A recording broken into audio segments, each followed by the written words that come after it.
시편 30편 1절부터 12절까지의 말씀을 읽고 말씀 나눕니다.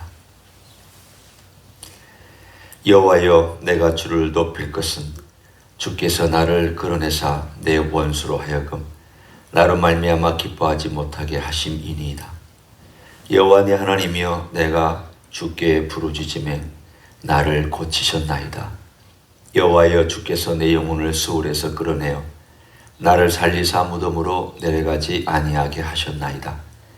주의 성도들아, 여호와를 찬송하며 그의 거룩함을 기억하며 감사하라. 그의 노염은 잠깐이요 그의 은총은 평생이로다. 저녁에는 울음이 깃들지라도 아침에는 기쁨이 오리로다. 내가 형통할 때 말하기를 영원히 흔들리지 아니하리라 하였도다. 여호와여, 주의 은혜로 나를 산같이 굳게 세우셨더니 주의 얼굴을 가리심에 내가 근심하였나이다. 여호와여, 내가 주께 부르짖고 여호와께 간구하기를 내가 무덤에 내려갈 때에 나의 피가 무슨 유익이 있으리요? 진토가 어떻게 주를 찬송하며 주의 진리를 선포하리이까? 여호와여, 들으시고 내게 은혜를 베푸소서. 여호와여, 나를 돕는 자가 되소서 하였나이다. 주께서 나의 슬픔이 변하여 내게 춤이 되게 하시며 나의 베옷을 벗기고 기쁨으로 띠우셨나이다. 이는 잠잠하지 아니하고 내 영광으로 주를 찬송하게 하심이니 여호와 나의 하나님이여, 내가 주께 영원히 감사하리이다. 아멘. 이 시편은 다윗이 어떤 죽을 병에 걸렸다가 나았던 것을 계기로 지은 시편입니다. 오늘 1절에 나와 있는 원수가 라는 말은 원수가 그를 공격했다는 말이 아니라 다윗이 죽을 병에 걸려서 이른 죽음을 죽었을 때에 그 원수들이 기뻐할 것을 알았기 때문에 그 원수들이 기뻐하는 그런 상황이 되지 않게 해달라고 기도하는 내용 1절에 나오고 2절부터 쭉 살펴보면 하나님이 나를 고치셨습니다. 하나님께서 잠시 내게 노염을 베푸셨으나 오히려 은혜로 평생 동안 해주셨습니다. 그리고 내가 거의 수월에, 죽음이라는 다른 말이죠, 수월에 내려가서 그 직전까지 갔지만 하나님께서 거기서 나를 끌어내셨습니다. 오늘 이 30편에 나와 있는 그 어떤 병에 걸렸는가에 대한 이야기는 사실 성경에 기록되어 있지 않습니다. 다윗이라고 항상 건강한 건 아니었으니까 어느 순간인가는 성경에 기록되지 아니하였지만 죽을 병에 걸려서 그가 하나님 아버지 앞에 베옷을 입고 기도하였던 때가 있었던 걸로 추측할 수 있습니다. 너무 힘이 들어서 자기가 거의 진토에 내려갔다고, 무덤에 내려갔다고. 9절에 보면 이렇게 진토나 또는 무덤, 이런 피, 이런 모든 것들을 의인화해서 얘기를 합니다. 내가 무덤에 내려갈 때 나 피가 무슨 유익이 있으리요? 진토가 어떻게 주를 찬송하며 주의 진리를 선포하리이까? 주님, 제가 이런 죽음을 죽으면 이렇게 하나님 주변에 적들도 많고 하나님께서 주신 예루살렘 성도 이제 세우고 주변의 나라들을 어느 정도 정복하고 가고 있는 이런 상황 속에서 저를 데려가시면 하나님 이거 어떡합니까? 이거 어떻게 하면 좋겠습니까? 제가 또한 진토에 가면 하나님을 찬송하고 하나님께 영광 돌릴 수 있는 기회를 잃어버리지 않습니까? 그러면서 그가 슬퍼하고 베옷을 입고 하나님께 간절하게 기도했던 내용이 응답되었다고.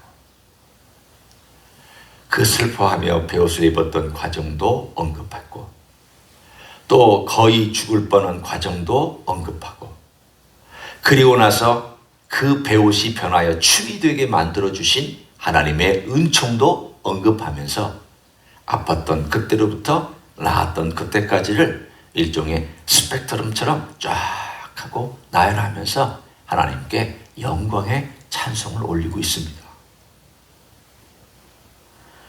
그가 잘 나갈 때 이런 생각을 했습니다.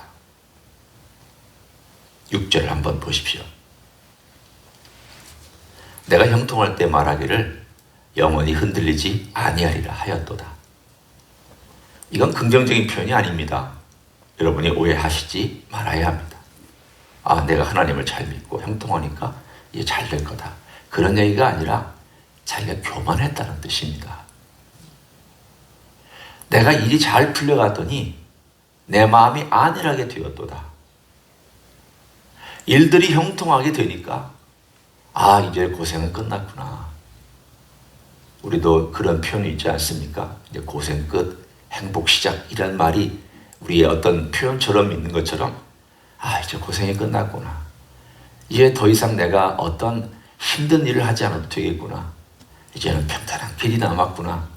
그러면서 자기도 모르게 그 평탄한 길을 가는 가운데 안일해지고 심지어는 교만해졌던 자기의 마음의 상태를 이렇게 표현하고 있습니다.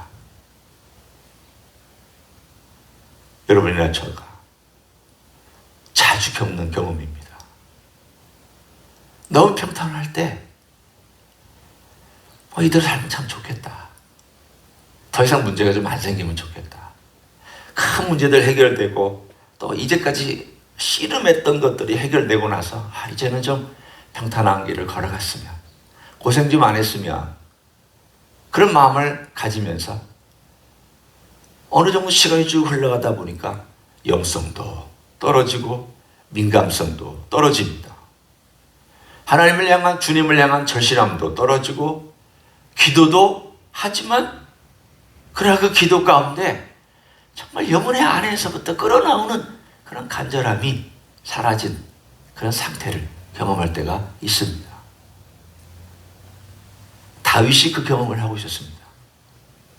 일이 잘 풀려가니까 모든 것들이 아무 문제가 없어서 이제 하나님이 나를 이 자리에 세워서 왕으로서 탄탄대로를 걷게 하시나 보다.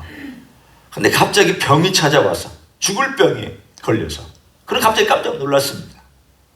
깜짝 놀라서 하나님 이게 뭡니까? 그래서 기도했는데 병이 낫지를 않는 겁니다. 계속 병이 깊어져서 거의 죽음 직전까지 갔습니다. 그가 나을지 안 나을지 모르는 상태까지 갔습니다. 그러면 그 상태 속에서 사람이 생각할 수 있는 건 두 가지입니다. 이대로 끝나나? 아니면 하나님께서 고쳐주실까? 전혀 알 수 없습니다. 하나님이 나 고쳐주시겠다고 말씀한 것도 아니기 때문에 그는 알지 못했습니다. 그래서 하나님께 간절히 기도했습니다. 그랬더니 그가 아프기 전에 하나님 앞에서 얼마나 자기가 안일하게 살아왔는지를 깨닫게 되었습니다. 하나님을 찾는 것이 얼마나 건성건성 찾았는지를 알게 되었습니다. 이 왕국이 내가 이렇게 힘을 쓰고 땀을 흘리며 내가 열심히 전쟁을 치러서 이 왕국이 이렇게 되었구나라고 하는 은근한 자랑이 자기 안에 있었던 것을 발견하였습니다. 그리고 하나님께 고백합니다. 하나님, 주님께서 저에게 노하셨나이다. 왜 노염이라고 얘기하고 있습니까? 하나님께서 내 마음의 중심의 동기와 깊이 있는 생각을 하나님이 보셨구나. 그리고 그것을 깨우쳐 주시고 알려주시고 또 잘못된 것을 바꿔주시기 위해서 노여움으로 내게 이렇게 다가오셨구나. 그는 그 병을 하나님의 노여움으로 해석을 하고 그리고 하나님께 기도하며 회개하며 나아가는 그 기도의 이야기입니다. 그래 간절히 기도했더니 하나님께서 그를 회복시키셔서 하나님의 은총이 평생 동안 나를 따라다니는구나. 주의 노염은 잠깐이요 주의 은총은 평생이로다. 얼마나 멋있는 말입니까? 여러분이 오늘도 기도하면서 쓰실 수 있는 표현, 주의 노염은 잠깐이요 주의 은총은 평생이로다. 평생뿐만이 아니죠. 영원합니다. 주의 노염은 잠깐. 우리가 교만할 때 주님께서 우리를 깨우쳐 주시기 위해서 징계도 하십니다. 우리의 어리석음 때문에 그 대가도 지불하게 하십니다. 우리의 미련함 때문에 우리로 하여금 광야 길도 걸어가게 하나님께서 그 방향으로 인도해 가십니다. 그러나 잠깐이요. 주의 은총은 영원하고 평생이기 때문에 그 광야 길에도 은총이 있고 노염 가운데도 은총이 있습니다. 주님의 그 노염은 노염만이 있는 것이 아니라 그 노염 자체가 사실은 은총의 일부입니다. 왜냐하면 그 노염은 가려진 은총이기 때문입니다. 가려진 은총은 하나님이 선한 뜻을 가지고 노염을 베푼다는 뜻입니다. 우리를 징계하신다는 뜻입니다. 제가 이 시편을 읽을 때마다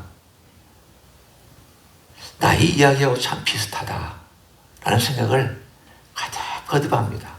과거에도 그랬고 지금도 그렇고 또 전에도 그렇고 교회를 개척해서 예배당을 건축하고 나서 그런 마음을 들었습니다. 예배당을 건축하고 나서 이제 교회가 어느 정도 어려운 일이 지나고 나서 교회가 막 성장하고 잘 되고 있으니까 이제 교회가 성장하는 일만 남았구나. 스스로 제 스스로 그렇게 생각을 했습니다. 매주 사람들이 막 몰려오니까. 그러다가 그 해 성전을 건축하고 입당한 그 해 가을에 제 몸에서 암이 있다는 것을 발견하고 긴 세월 동안 치료를 받고 투병하는 삶을 살아갔습니다. 그때 제 마음속에 이 이야기가 그대로 저에게 적용됩니다. 이제는 평탄한 길만 남았구나. 이제는 교회가 성장하는 길만 남았구나. 라고 생각했던 그 마음이 다윗도 그랬나 보다. 내가 형통할 때 말하기를 영원히 흔들리지 아니할 것이다. 라고 스스로 교만하여 있었구나. 그 세월 동안에 하나님 아버지 앞에 기도하고 하나님 아버지 앞에 이런 제목들을 가지고 하나님께 울며 기도하고 간절히 기도하고 그리고 나서 하나님께서 저에게 지금 그 이후로 15년을 살게 해주셨습니다. 어떻게 15년이 지나갔는지 참 빠르게 지나갔습니다. 2007년도에 그 사실을 경험하고 벌써 2022년이 됐으니까 그때는 이런 생각까지 했습니다. 하나님, 제가 10년을 살면 얼마나 좋을까요? 제가 그렇다고 10년 꼭 살게 해달라고 기도한 건 아니고 그래도 그렇게 하나님 아버지 앞에. 그런데 그 10년이 지나고 나서 또 15년이 됐습니다. 오늘 이 시편을 어제도 읽으면서 그리고 오늘 아침에도 잠깐 다시 보면서 지난 15년 동안 하나님께서 오늘 여기 있는 것처럼 저에게 잠깐 노염을 베푸셨지만 그러나 그의 은총이 평생 나를 따라 지난 15년 동안 나를 지켜주셨구나. 건강도 주셨을 뿐만 아니라 또 다른 상황 가운데 와서 목회할 수 있게 해주셨구나. 그리고 그 전에 경험하지 못했던 하나님의 은총이 뭔가, 그리고 내 자신이 얼마나 하나님의 은총이 필요한 인생인가를 알게 해주신 그런 세월이었구나 라는 것이 저에게 감사로 다가왔습니다. 여러분의 삶에도 하나님께서 그런 놀라운 일들을 행하셨을 줄로 압니다. 오늘 우리의 결론은 이것입니다. 오늘 여기에 우리의 삶 가운데서 11절과 12절에 있는 것처럼 주께서 나의 슬픔이 변하여 내게 춤이 되게 하시며 나의 베옷을 벗기고 기쁨으로 띄우셨나이다. 이는 잠잠하지 아니하고 내 영광으로 주를 찬송하게 하심이니 여호와 나의 하나님이여 내가 주께 영원히 감사하리이다. 우리 하나님 아버지 앞에 회복된 다음에 기쁨의 찬양을 올려드리면서 하나님, 제가 주님께 드린 내 영광이, 여기서는 내 영광은 내 안에 있는 내 존재인 영혼을 의미합니다. 내 영이 주님을 계속 찬송하고 주님께 영광을 돌리는 그런 삶을 살아가겠습니다 라고 주님께 다시 재헌신을 합니다. 현재 우리의 삶 가운데서 어려움이 있다면 우리가 주님께 기도하기 원합니다. 아픈 것이 있다면 주님께 그 문제를 놓고 나아가기 원합니다. 주님께서 우리의 삶 가운데서 우리를 광야 가운데 인도하고 있다면 그것 또한 주님께 내려놓고 기도하기를 원합니다. 주님의 징계나 주님의 훈련이나 우리의 연단의 과정은 잠깐 일어나지만, 그리고 평생 또 우리가 연단 받을 수 있지만, 그러나 그 연단보다도 더 강하고 더 큰 주님의 은총이 우리를 이끌어 가시기 때문에 우리는 광야 가운데도 걸어갈 수 있습니다. 오늘 하루 우리 주님의 그런 큰 은총이 여러분 마음속에, 여러분 생각 속에, 여러분의 기도와 여러분의 고백 속에 넘쳐나기를 예수님의 이름으로 간절히 축원합니다. 기도하겠습니다. 하나님 아버지, 다윗의 병든 것이 오히려 하나님의 은총을 더 깊이 깨닫는 계기가 되었던 것을 기억합니다. 우리 한 사람 한 사람의 힘들었던 과거가 우리 주님께 더 절실하게 기도했던 기억이 있음을 다시 한번 떠올립니다. 주님, 힘들고 어려울 때 주님 앞에 간절히 기도한 우리의 그 심령을 우리가 생각하며 주님께 또 감사하고 거듭해서 영광을 올려드릴 수 있는 종들이 되게 하여 주옵소서. 현재 어려움이 있다면 주님 기억하옵소서. 주님 앞에 나와서 기도하는 제목을 주께서 들어 응답하여 주옵소서. 주의 노염은 잠깐이요 주의 은총은 평생이며 영원한 것을 주님 우리에게 베풀어 주시옵소서. 그래서 오늘 하루 주님의 은총으로 살게 하시며 그 은총 가운데 기도하게 하시며 그 은총 가운데 간구하게 하시며 그 은총 가운데 하나님께 영광을 돌리는 종들이 되게 하여 주시옵소서. 이제는 우리 구주 예수 그리스도의 은혜와 하나님 아버지의 극진하신 사랑과 성령 하나님 교통하심의 역사가 오늘도 우리 주 예수 그리스도를 따라 살며 주님의 은총을 기대하고 은총의 놀라운 이야기를 나도 또한 선포하고 살기를 소원하는 이 자리에 참여한 모든 종들 위에와 주임지 히스교회 위에와 이민교회들과 한국교회들과 선교사님들 위에 이제로부터 영원히 함께 하실지어다. 아멘.